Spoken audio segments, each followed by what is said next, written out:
In the name of the one who is the peace and gives peace. Dear viewers, welcome to our program 50 Ways to Happiness.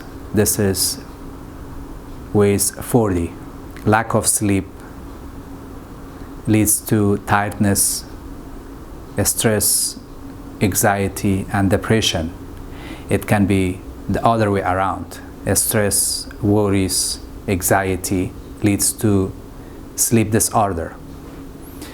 I read one of the article about this subject, sleep disorder, which is published in the one of the website, Anxiety and Depression Association of America. That's a website that published this article. If you want to read the article,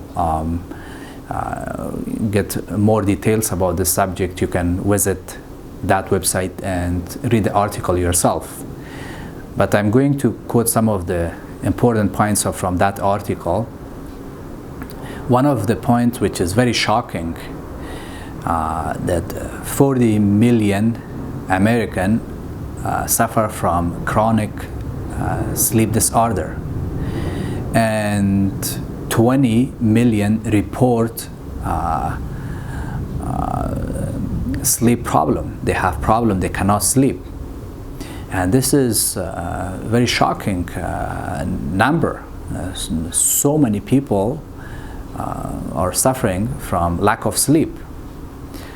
And sometimes what happens, there are so many factors that it leads to that.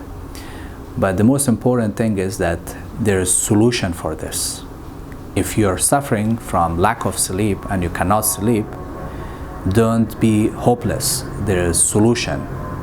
And even in the article, they mentioned that there are two approaches for sleep disorder. The first approach is medication. If someone is, if you're having sleep problem and you cannot sleep and it gets worse, it's out of control, then you can visit your family doctor. He may refer you to sleep disorder clinic, and they may prescribe some medication for you. And the other approach, even in the article, they talk about it, that there are different approach. One of the approach which is not through medication, but some kind of treatments. They call it cognitive behavior therapy, which would help people to get back to their normal sleep without taking any type of medication.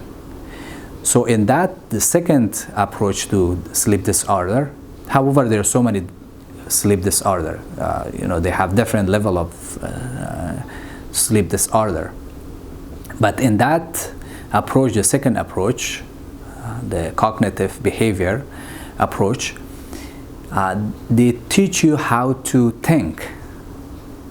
They convince you to believe that you're able to control the thoughts, and also they help you to be confident. So this is basically, this approach is by way of speaking with you, teaching you techniques, how to get back to your normal sleep. It's very important issue, lack of sleep, because the negative or risk of this lack of sleep can be very significant on your health. For example, it can lead to heart failure, high blood pressure, heart disease, even diabetes, stroke. So these are the risk of sleep disorder. But as I mentioned, if you're one of the person who is suffering because of lack of sleep, be assured that there is a way to get back to your normal sleep. But how we can conclude from this session, what we can learn from this session? Number one, that if you're having problem, you have to know where the problem is coming from. What's stressing you? So it can be because of stress that you cannot sleep. Sometimes you don't even have to, go to, to doctors and find medication. If you find problem yourself, where is the problem? You may solve it.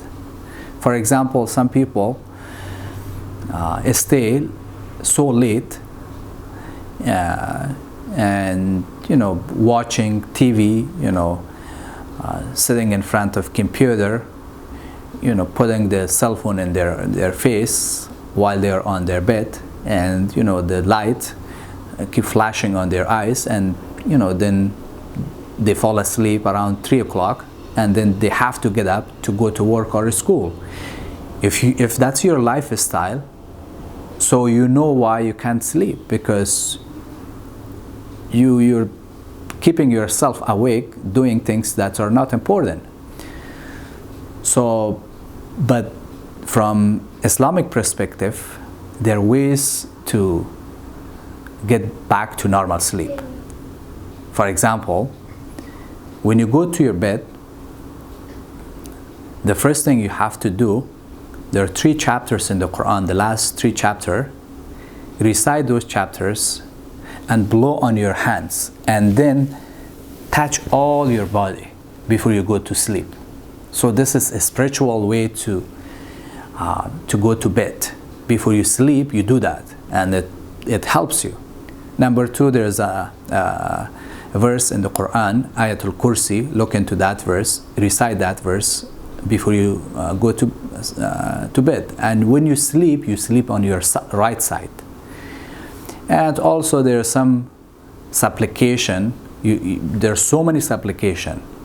So the beauty of Islam is that we know that Islam is the truth, because now the scientists come out with so many other methods and solutions. Some of these solutions cannot be as effective as Islamic teaching. For example, this supplication, if you look into the meaning of this supplication, it gives you a lot of positive energy. For example, one of the supplication, the general meaning of the supplication is, when you sleep, you basically talk with your Creator. You say that in the name of my Creator, or in the name of Allah, I die and I live. So once you say that, so you basically submit to your Creator. So once you submit to your Creator, so many worries would go away from your mind.